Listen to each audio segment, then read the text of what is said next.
twaje kwifatanya na mwebwe kugira ngo duhimbaze imyaka 6 irangiye Imana iduteye iteka ryo kuja imbere yanyu ngo tubarongore. Dushimire Imana yoyo yaturongoye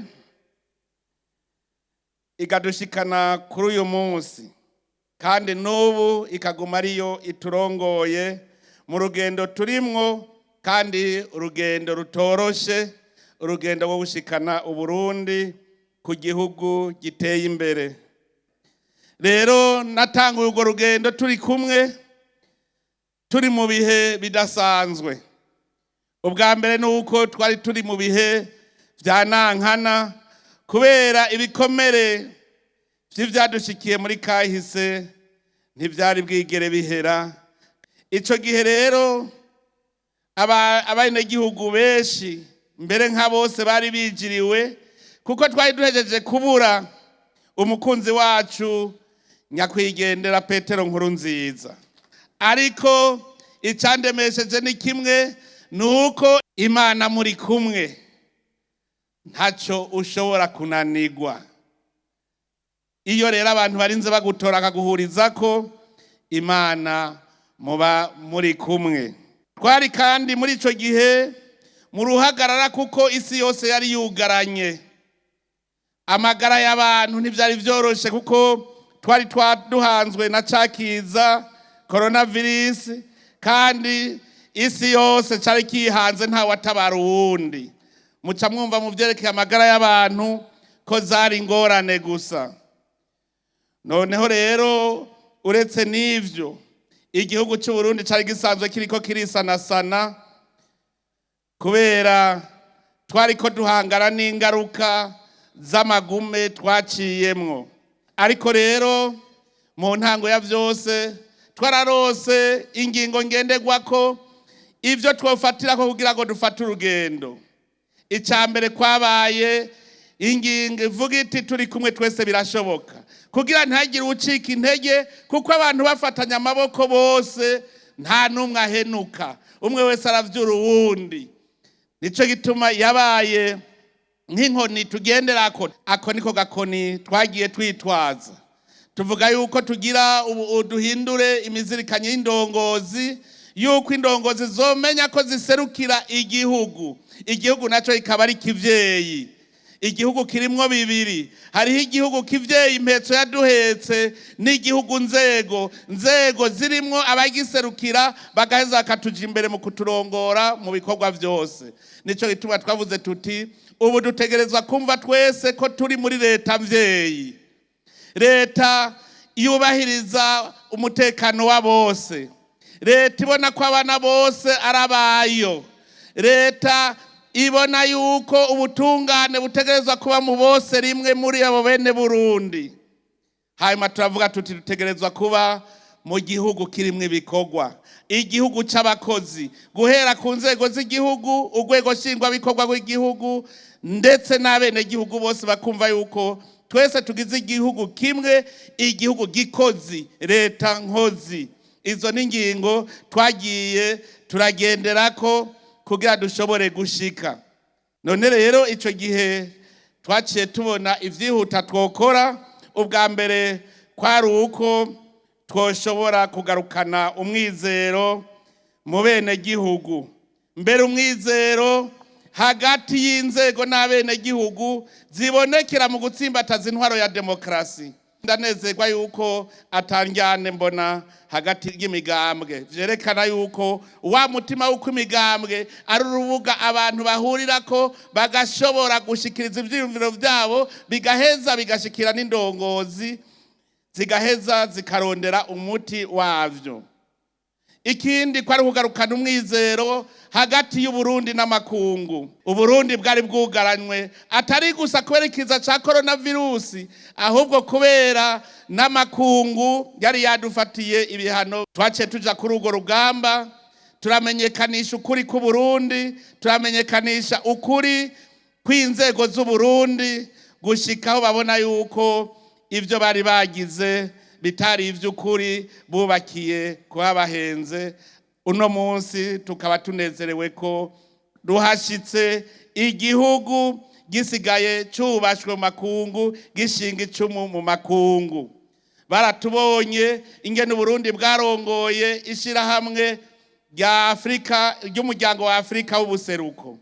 Igihe twari turongoye iryo shirahamwe mwarabonye ko twashimikiye cyane ku kibazo kijanye n'amahoro n'umutekano, bituma mbere ibihugu byo mu karere byose dushira hamwe inteko kugira ngo tuje kugarukana amahoro mu gihugu cya Repubulika Iharanira Demokarasi ya Kongo. Bamaze kubona icyo abarundi bamaze imbere y'amakungu, bagumye bizera igihugu cyacu. Uno munsi igihugu cyacu kikaba arico kirongoye umuryango w'ishyirahamwe ry'ubumwe bwa Afurika. Uno munsi rero n'amakungu arashima ku gikorwa turiko turakora kugira cyane cyane dutsimbataza amahoro muri Afurika, kugira ngo twese dufatane mu nda. Uburundi rero buratanga ico bufise kuko twaramenyereye ingene tubana neza n'ibindi bihugu tubana. Ikindi urundi rugamba twategeza gukora kwari ukugarukana umwizero w'ugwaruka. Uno munsi tukaba tunezerewe ko ugwaruka aho ruri hose n'utarashikirwa arafise umwizero ko nawe azoshikirwa. Twaragize umugambi wa payeje. Uwo mugambi ujejwe kugarukira ugwaruka mu kwiteza imbere. Uwo mugambi uramaze gukora bimwe bishimwa, mbere nanje bikabinezereza kuko ugwaruka rumaze kuza kunyiyereka rukavuga ruti tugira tukwereke ko twabaye natwe abantu. Ubu hari umwizero kuko turabona neza ko biriko biragenda neza. Ikindi kwari uko ruca rutangura kugwanya akarenganyo mu bene gihugu. Twaciye tuja kuri ico gikorwa gushikaho twemerera bene gihugu yuko aho bazobona gahaze indongozi ziriko zikora nabi bazobitumenyesha. Turugurura umuhora wa telefone.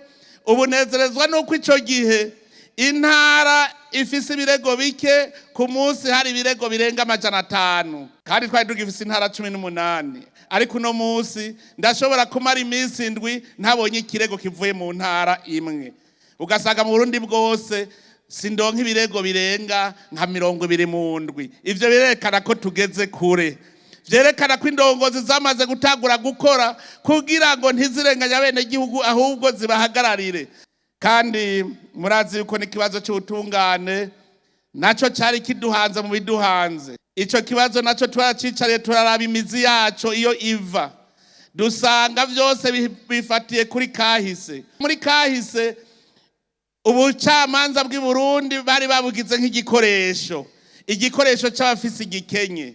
Hanyuma dushitse mu ntwaro ya demokarasi, ubutungane buraronka kwishira no kwizana, ariko abacamanza ntibakira ingwara, baca baguma bitwara nk'uko bitwara kera. Imiti twagiye turayitora, ndetse ubu turamaze kubona ko ingorane zihari mu bucamanza ari ukubera abacamanza batararonka urwego babona ko ari urwego babibazwa. Baguma babona ko umenga bibazwa urwego nshingwabikorwa rw'igihugu. Arico twaciye dutangura inzira yo guhinyanyura kugira ngo ubutungane dusubire tubukore neza vyiza vy'abantu. Nico gituma mwabonye twahereye ku muzi tuza kubahuza bo ku mitumba, dusubira noneho tuduga no ku mutwe tuja mu nama nkuru y'ubucamanza kugira ngo umwene gihugu arenganijwe aronke inzego ashobora kwitura nabo babari igiturire. Turiko turaraba rero no mu bucamanza ubu duhanzwe n'ibirarane ntiduhanzwe na bishasha. Ivyinshi dusanga ari birarane, mugabo navyo nyene tugerageza kuza turabitorera umuti uko bukeye uko bwije. Muri ivyo birarane nyene murazi ko ubutungane bumwe bunywanisha bubandanya bukora kugira ngo ivyo akahise ntibidukomeretse, ntitugume tuvyikoreye, ahubwo tubitorera umuti turi kumwe twese kandi bizoshoboka. Hari n'ikindi cyari giteye ingorane mu gihugu, hari ubukene butagira uko buvugwa, cyane cyane inzara. Kurwanya inzara twarabihagurukiye duciye mu makoperative. Ubu ndabona yuko umwimbu uri kuraduga, n'ikimenyamenya nuko hari imyidogo yuko tutabaguriye umwimbu. Hariho ibindi bijanye no gutunganya itunga ry'Uburundi. Abarundi mwaravuye hasi murakora, gushikaho abarundi n'imiburiburi igihugu kiguma gihagaze neza. Nico gituma mu bibazo bijanye n'ubutunzi abantu benshi bazi yuko bigira ingaruka uwo mwaka nyene. Ibibazo vy'ubutunzi bigira ingaruka n'imiburiburi inyuma y'imyaka 5. Nabijya rero muriko murabona ivyo dukenye bikenera amahera nuko twafatiwe ivyo bihano, yafashayo ntiyasubira kuza, abarundi rutangura kwirondera ingene tworonka mikoro atuma dushobora kwironkera ivyo dukeneye. Ariko hariho ibikorwa biba bijanye n'iterambere rikomeye bisaba uburyo bwinshi cyane, naho nyene tuguma turondeza. Uno munsi dufise akanyamuneza kubona mbere n'ishirahamwe cy'ikigega c'isi yose FMI riheruka gutanga icegeranyo rivuga yuko Burundi twagize intambwe irengeye n'urugero. Mbere nejo twari turi kumwe nabo muri Banke Mondiale, nabo nyene baravuze bati Uburundi barabukeza kuko bwaramenye kwibako kandi bugeze ku ntambwe iboneka. Ubu twaratunganije ikoreshwa ry'amahera y'igihugu. Ubu namwe bahora banyonyonora kugira bishobore, naho ifuka atawumenye yica, imyobo yose twarayugaye.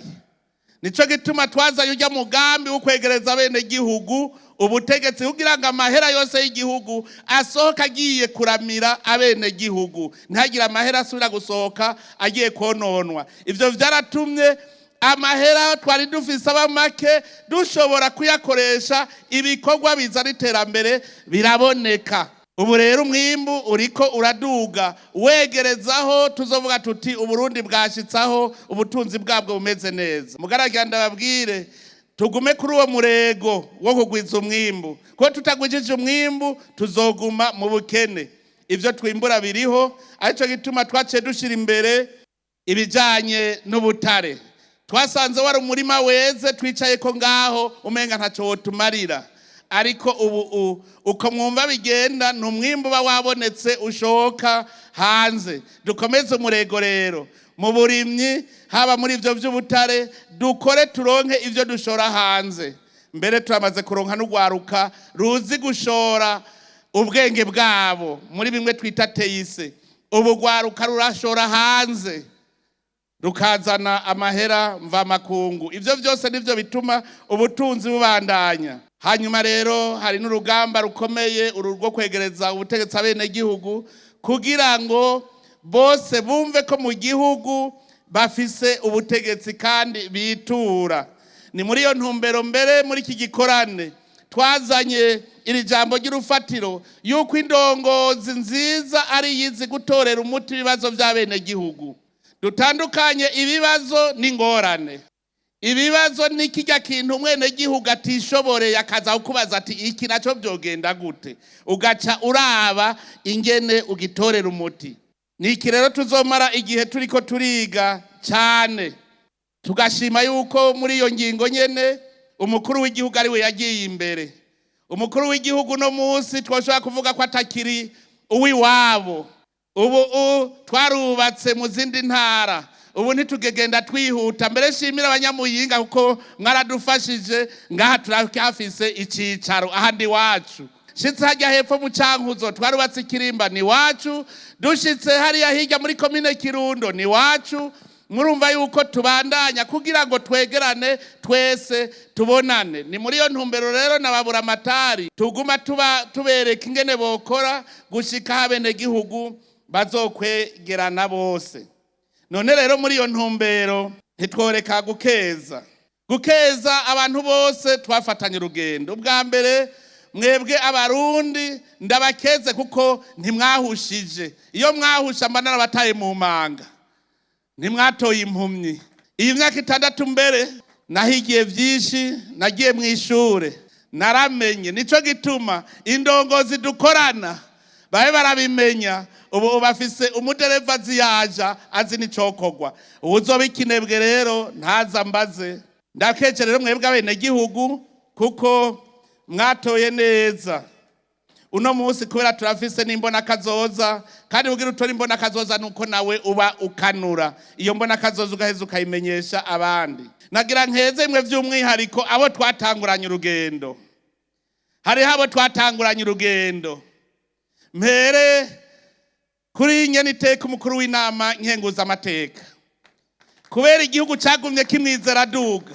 Twatanguranye urugendo n'umushikiranganje w'intwaro hagati, umutekano n'iterambere rusange. Bukeye kabiri igihugu kiramugomwa, abo umushikiranganje wa mbere w'urwego nshingwa bikorwa rw'igihugu. Hanyuma bene gihugu murumva bwa mbere yagomwa n'umuntu umwe, mugabo urera bene gihugu n'abahavuye bamugomwa umukuru w'inama nkenguza amateka. Aho ntimwe muhamashigaye nkeze ugira kabiri icegera cy'umukuru w'igihugu. Twaratanguranye n'ubu turacari kumwe, ntarahemuka, ntarampemukirana, ntaranyononera. Murumva yuko ari iteka. Nkeze umukuru w'inama nshinga amateka. Umukuru w'inama nshinga amateka twatanguranye ari baserukira bene gihugu dukorana. Abene gihugu barongera baramwizera kandi vyerekana yuko ari intwari. Yakoze vyiza, n'ubu turacari kumwe muri urwo rugendo. Nkeze kandi umutambukanyi w'umukuru w'igihugu. Nyene cubahira umutambukanyi w'umukuru w'igihugu yarakoze ibintu twese novuga nti ni ibintu twese twakangutse kuko nta waravyiteze ko bitorera umuti. Hariho ibibazo biri mu miryango, aho abakenyezi bari bafise ingwara zo mu kigo, twese twari twaratanye n'akagazuzo, nta wabona iyo bija n'iyo biva. Ingene Imana yamumurikiye ikamwereka ico yokora, uno munsi iyo ngwara ikabisigaye ari umugani, n'uyigwaye ubwo nyene acavuga ati ncaja kwa muganga kandi ndakira. Yarakoze bikora inka, arafasha imiryango. Abakenyezi birirwa baratukwa mu miryango ngo ntibarose ibibondo, arabafasha baribaruka. Arafasha ibijanye n'amagara y'abantu, ndetse abo ariko arafasha n'imiryango no kurera abana. None rero kubera ivyo vyose mwarabonye n'ishiramwe mpuzamakungu ONU ryaramugomwe rimuha agashimwe. Mbere nagira ndababwire yuko n'ubu bugira kabiri bagira mwusure, aho bukera azogenda kuronka kandi gashimwe mwishiramwe mpuzamakungu ONU kubera ibikorwa akora. Sinivyo gusa, ndetse uwo mwaka hoho avyara amahasa, kuko azova muri Leta Zunze Ubumwe za Amerika ku cicaro c'ishiramwe mpuzamakungu ONU, aca agenda mu gihugu c'Ubwongereza mu cicaro c'inama nshinga amateka y'Ubwongereza, nabo baramubonye ivyo akora, nabo bacamutegurira agashimwe. Murumva yuko ubuhoho umwaka avyara amahasa.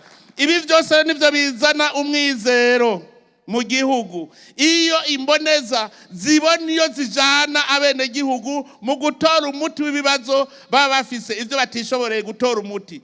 Ngira nkeze umugambwe CNDD-FDD. Umugambwe CNDD-FDD turavye ivyiyumviro vyawo, naratevye jewe ndagenda ndawiga, kuko nasanze atari umugambwe nk'iyindi. Nasanze ari ishirahamwe ry'abene gihugu bashaka guhindura igihugu. None rero iki gihugu baragihinduka. Ndibuka ubwa mbere abantu bavagwa ivyo n'ivyo CNDD-FDD, muguno musi bose bari ku kivi kubera barose akarorero. None rero uwo mugambwe ndawukeza, kuko igihugu ndavye aho cavuye mu 2005 nkakirabaho kigeze uno musi boshaka bakiha amanota atanuba wayabahaye. Tugashima n'ingene wunze ubumwe n'iyindi migambwe. Muri Burundi nta cifuzo nifuza na gitoyi yuko nobona abantu hageze amatora bariko bararyana. Hariho ibindi bihugu iyo hageze amatora wumva ngo ntavuga rumwe na leta ngo mwirukeko. Sinkeneye yuko amatora azoba mu Burundi, azosubira kuba muri iki gihugu cy'u Burundi hari abazokwiruka ku bandi. Twese tugendere hamwe, kuko twese igihugu kiguma ari rwacu.